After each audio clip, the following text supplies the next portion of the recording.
পৃথিবীর ভিতরে সবচেয়ে শ্রেষ্ঠ বোকা মানুষ হচ্ছে ওই ব্যক্তি যে নিজে হারাম উপার্জন করে কোটি কোটি টাকা ব্যাংকে রাখে, 10 তলা বিল্ডিং করে রেখে যায়, সন্তানগুলো আরামে থাকে, আর ওই ব্যক্তিগুলো কবরে যে ওই শাস্তি উপভোগ করে। আমাদের সমাজে এ পরিমাণ হারাম উপার্জন চলছে, সুদ,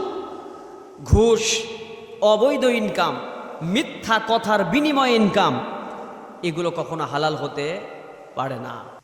এই সমস্ত ইনকাম করে যারা দুনিয়া থেকে বিদায় হচ্ছেন, আমি বলবো পৃথিবীর ভিতরে সবচেয়ে শ্রেষ্ঠ বোকা মানুষ হচ্ছে ওই ব্যক্তি যে নিজে হারাম উপার্জন করে কোটি কোটি টাকা ব্যাংকে রাখে, 10 তলা বিল্ডিং করে রেখে যায়, সন্তানগুলো আরামে থাকে,